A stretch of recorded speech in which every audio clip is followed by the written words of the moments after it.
ಎಲ್ಲರಿಗೂ ಶುಭ ಸಂಜೆಯ ನಮಸ್ಕಾರ.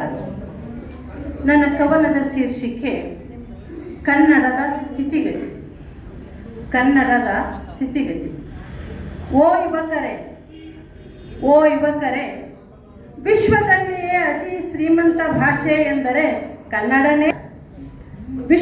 ಅತಿ ಶ್ರೀಮಂತ ಭಾಷೆ ಎಂದರೆ ಕನ್ನಡನೇ ಎಂದು ಹೇಳುತ್ತಾರೆ. ಅಂದು ಇಂದು ಎಂದೆಂದು. ಆದರೆ ಎಲ್ಲಿಗೆ ಬಂದು ನಿಂತಿದೆ ಎಂದು ಮಾತೃಭಾಷೆಯ ಮರೆತು ಗೊತ್ತು ಗುರಿ ಇಲ್ಲದೆ ಹೋಗುತ್ತಿದೆ ಹೊತ್ತು. ಮಾತೃಭಾಷೆಯ ಮರೆತು ಗೊತ್ತು ಗುರಿ ಇಲ್ಲದೆ ಹೋಗುತ್ತಿದೆ ಹೊತ್ತು. ಮುಂದೆ ಏನಾಗುವುದು ಎಂದು ನಿಮಗೇನು ಗೊತ್ತು?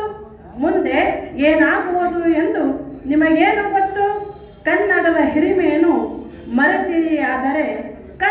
ಹಿರಿಮೆಯನ್ನು ಮರೆತಿರಿಯಾದರೆ ನೀವಾಗುವಿರಿ ಅನ್ಯರ ಸ್ವತ್ತು. ಓ ಯುವಕರೇ, ಅಂದು ಅವಿದ್ಯಾವಂತೆ ತಾಯಿ ಹೇಳಿದಳು, ಕನ್ನಡಕ್ಕೆ ಹೋರಾಡು ಕನ್ನಡದ ಕಂದ, ಕನ್ನಡವ ಕಾಪಾಡು ನನ್ನ ಆನಂದ. ಜೋಗಳದ ಹರಕೆಯು ಮರೆಯದಿರು ಚಿನ್ನ, ಮರೆತೆಯಾದರೆ ನೀ ಅಯ್ಯೋ ಮರೆತಂತೆ ನನ್ನ ಎಂದು. ಓ ಯುವಕರೇ, ಇಂದು ವಿದ್ಯಾವಂತೆ ಮಹಿಳೆ ನಿಜ ಮಾಡಿದ್ದಾಳೆ ಆ ಮಾತೆಯ ನುಡಿ. ಅದಕ್ಕಾಗಿಯೇ ತಲೆ ಎತ್ತಿವೆ ವೃದ್ಧಾಶ್ರಮ ನೋಡಿ. ಓ ಯುವಕರೇ, ಯಾವ ಕಡೆ ನಿಮ್ಮ ನಡೆ? ಇರಲಿ ಕನ್ನಡದ ಕಡೆ. ಓ ಯುವಕರೇ, ಆಕರ್ಷಿತರಾಗಬೇಡಿ ಹೂದಾನಿಯಲ್ಲಿ ಬೆಳೆಯುತ್ತಿರುವ ಸಸಿ ನೋಡಿ.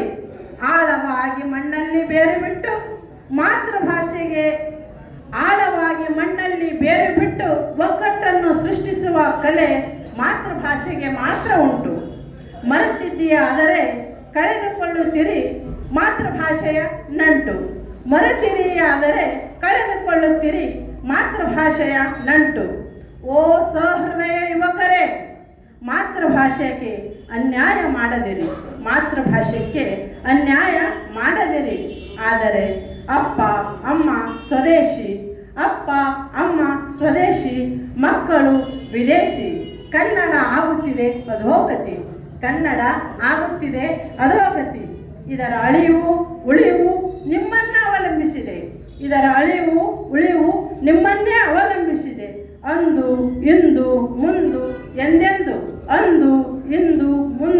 ಎಂದೆಂದು. ಅವಕಾಶಕ್ಕಾಗಿ ಧನ್ಯವಾದಗಳು.